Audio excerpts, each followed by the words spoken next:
नमस्कार दोस्तों, पंचायत चुनाव आम जनता को गुमराह और चुतिया बनाने का कार्य कर रही है। ऐसा मैं क्यों बोल रहा हूं, तो आइए इस पर थोड़ा सा डिस्कस करते हैं। मुद्दा फॉर यू में आपका स्वागत है। हम करेंगे आपके साथ मुद्दे की बात। तो दोस्तों, बात दरअसल ये है कि हाल ही में पंचायत चुनाव हुआ जिसका विजेता भी घोषित कर दिया गया है, जिस पर एक मामला बार बार प्रकाशित हो रहा है। वह मामला है गिरिडीह बगोदर का जिला परिषद चुनाव में जीत जो घोषित किया गया है। इस पर माहौल बहुत गर्म है। दो गुटों पर झगड़ा का माहौल है, झड़प है, मारपीट लगातार बढ़ता जा रहा है। वहां पर धारा 144 लगाया गया है, कर्फ्यू लगाया गया है। इसके बावजूद उससे पहले 106 लोगों के नाम पर मुकदमा दर्ज कर लिया गया है। 500 अज्ञात लोगों के नाम पर मुकदमा दर्ज कर लिया गया है, जिसमें ऑफिसर सहित 15 पुलिसकर्मी जख्मी हो गए हैं झड़प में और 6 आम नागरिक भी जख्मी हो चुके हैं और बुरी तरह से जख्मी हुए हैं। जब ग्रुप में झड़प होता है तो मारपीट कितना ज्यादा होता है ये आप समझ ही सकते हैं। और इसका कारण क्या था?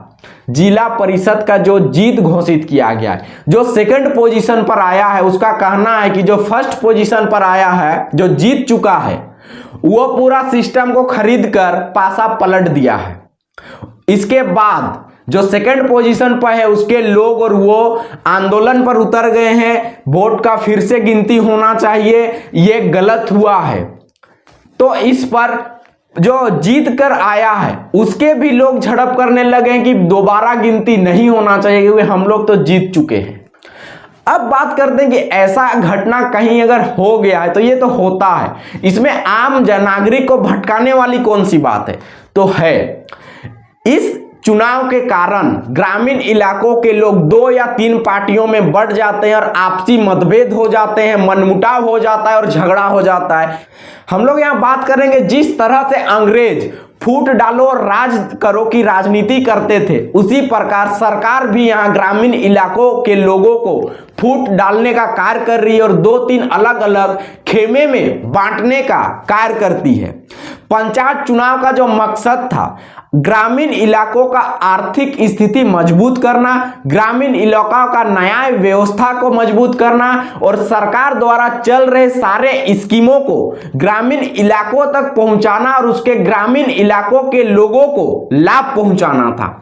लेकिन इसके जस्ट विपरीत हो रहा है। ग्रामीण इलाके के लोग आपस में 2-3 खेमे में बंट जा रहे हैं। सरकार पर कोई उंगली नहीं उठा रहा है कि सरकार जो वादा कर बनी है उस वादा को पूरा करने के लिए वो सफल नहीं हुई है और आगे भी नहीं लग रहा है कि वो सफल होगा। ग्रामीण इलाके के लोग आपस में ही उलझे हुए हैं, सरकार पर कोई उंगली नहीं उठाएगा। क्यों उठाएगा? सरकार उधर से बोल देगा कि मैंने तो पंचायत चुनाव कराया है, आपके पास जिला परिषद है, आपके पास मुखिया है, आपके पास पंचायत समिति है, आपके पास वार्ड मेंबर है, आप उनसे काम कराइए। सरकार पर क्यों डिपेंड है? सही भी बोल रही है, लेकिन आप जरा नॉलेज घुमाइए और पंचायत समिति, जिला परिषद और वार्ड मेंबर से पूछिए कि इन लोगों को फंड कितना मिलता है, तो आंसर आएगा कुछ नहीं, कोई फंड नहीं मिलता है। जो फंड मिलता है मुखिया को मिलता है और मुखिया के द्वारा ही पंचायत में विकास का कार्य होता है। हाँ, ये लोग निगरानी करते हैं, सिर्फ निगरानी करते हैं, काम हो रहा है नहीं हो रहा है।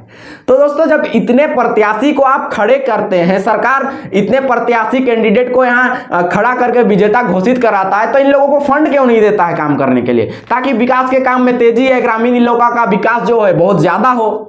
नहीं करती है। इतना ज्यादा फंड होगा सरकार के पास तब तो करेगी, लेकिन ग्रामीण इलाकों को आपस में उलझाकर बांटने का कार्य जरूर करती है।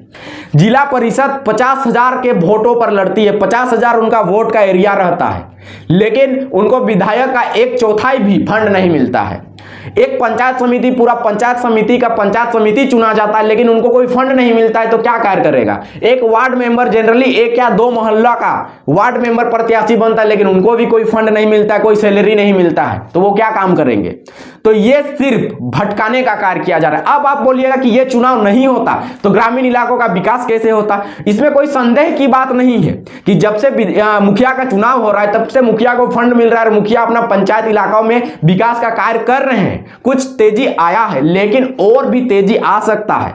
अगर जिला परिषद को भी फंड मिलेगा, पंचायत समिति को और वार्ड मेंबर को भी फंड मिलेगा, और उस फंड का नागरिकों को बीच भी जारी किया जाए कि आपके जो प्रत्याशी इसको इतना इतना फंड मिलता है, ताकि ग्रामीण इलाकों के जनता को भी पता चले कि इनको इतना फंड मिला है, अब ये काम कराए, और काम नहीं कराएगा तो आम नागरिक उस पर इल्जाम लगाएंगे, उंगली उठाएंगे। तो ये सब है। अब आते हैं बात, अगर ये चुनाव नहीं होता तो काम कौन करता, विकास कैसे होता ग्रामीण इलाकों का?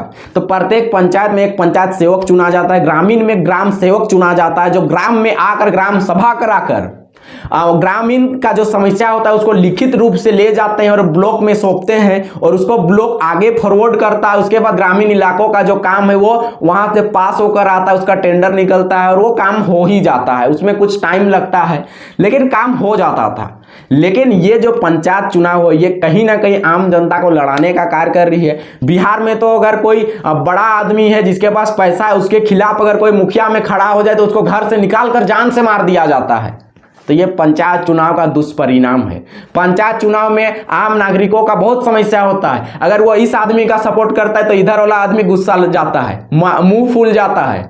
अगर इसका सपोर्ट कर रहा है तो ये मुंह फुला लेता है, इससे मनमुटाव हो जाता है, ये बात करना बंद कर देता है कि वो उसका सपोर्ट कर रहा है। और ग्रामीण इलाके के आम गरीब लोग इस पर उलझे हुए। जनरली विधायक चुनाव होता है तो जनरली ग्रामीण इलाके के लोगों को कोई मतलब नहीं होता है, जिसको सही लगता है जाकर वोट दे देते हैं, किसी का साथ नहीं देते। लेकिन इस चुनाव में किसी का साथ देते हैं, किसी का प्रचार में साथ घूमते हैं, और ये आम गरीब लोगों के लिए एक दुष्परिणाम साबित हो जाता है।